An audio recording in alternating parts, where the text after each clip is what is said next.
ciidamadan oo gaaraya tiradooda 300 askari oo ka tirsan qaybta lixaad ee ciidamada daraawiishta Puntland oo tababar loogu soo xidhay xirada godad magaalada Buuhoodle waxay ku soo bandhigeen gaardi iyo waliba sidoo kale dhoolatus ciidamadan tababarka loo soo xidhay ayaa waxa si weyn u soo dhaweeyay bulshada qaybaheeda kala duwan ee ku dhaqan magaalada Buuhoodle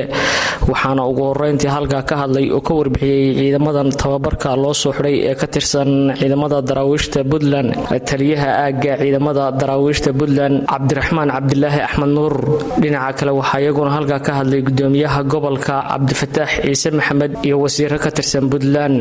marka hore waxaad ogaataan dadka gobolka Cayn Buuhoodle iyo deegaamada hoos yimaada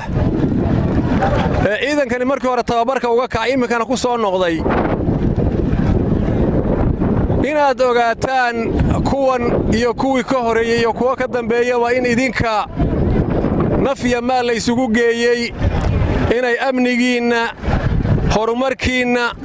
iskaashigiinna iyo waxqabadkiinna ay koobaad ka noqdaan idinaad garab istaagtaan ilaahay baa mahadle intaa ka bacdi waxaan halkan uga mahad celinayaa gudoomiyaha iyo xildhibaanada iyo dhammaan bulshooyinka Buuhoodle ee soo qabanqaabiyay hawshan haddii aan ciidankan in yar taabto ciidankan waa ciidankii deegaanka Buuhoodle ma aha ciidamo meel kale laga keenay waa kuwii deegaankan u dhashay waa kuwii loo tababaray inay deegaankooda iyo bulshadooda waxtar u noqdaan kale laga keenay waa ciidamadii deegaanka u dhashay ee u soo tababartay ee wax u soo bartay waana uga mahad celinayaa maanta waa maalintii labaad oo ciidanka daraawiishta ururka lixaad ee Gulwada uu dowladda military ku sameeyay aaga Buuhoodle maanta waa mahad celin iyo dardaaran waxaan bulshada Buuhoodle aanu cadeynaa iyo guud ahaanba gobolka Cayn ciidankan wuxuu noqon doonaa qaabka hore dagaalka loo gali jiray la bedelaya sidii hore waxaanu ku gali jirnay si aan isla garanno laakiin maanta wixii ka dambeeyay ciidan tababaran oo qaabaysan oo dawladaysan oo nidaamsan baan ku galeynaa insha Allah bismillaahir kariim mas'uuliyiinta ciidamada kala duwan ee dawladda Puntland ee sida garlaanta loo shaqeeyay iyo maamulka dawladda ugu horeeya madaxweynaha iyo ku-xigeenka iyo gudida dawliska ciidamada mar walba oo mahad celinayna waayo waxaan ugu mahad celinaa kaalin ugu banaaneed balanaga awday imikana dufcadii labaad sidii abaanku sheegay baanu xareen doonaa tan ka badan difaaca gobolka Cayn iyo degmooyinkiisa iyo dhammaan wala wada gaadhaya haddii Allah uu dil ka dhigo annagoo shacabkayga la kaashanayna waxaan mar labaad iyo mar saddexaad leeyahay shacabka Buuhoodle dareen bay nagu la shaqeeyeen dareen bay nagu soo dhaweeyeen kaag iyo mid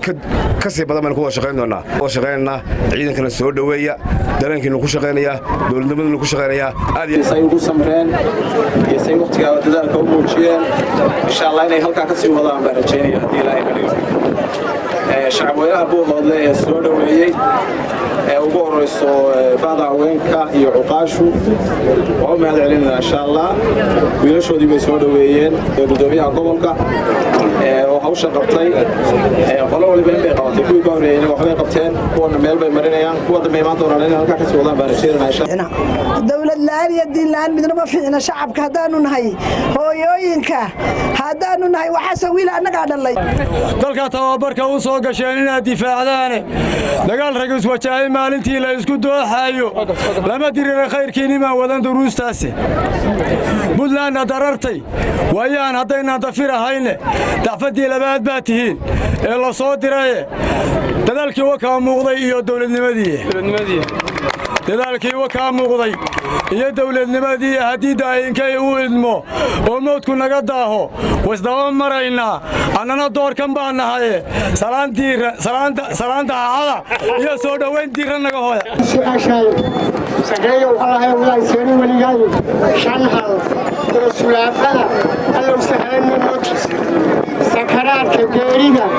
rabbow sahalanno mooti marka iilka nala soo xido oo duubta nala saaro allahayow su-aasha qabriga sahalanno mooti saacadduba markii ay dhacdo oo suurka la afuufo aragkuba markuu u sinmo oo la isa soo saaro markaad camalka siisaan halqiga la isi soo soogay allahayow kitaabkiisuna midigta noo saara allahayow kitaabkiisuna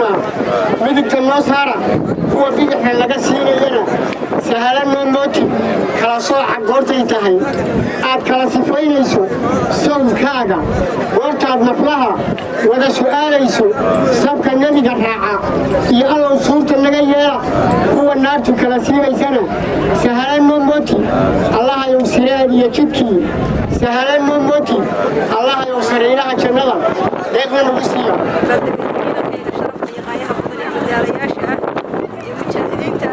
إلى هذا المهندس كله يضطر يجوا قبل كعين ما شاء الله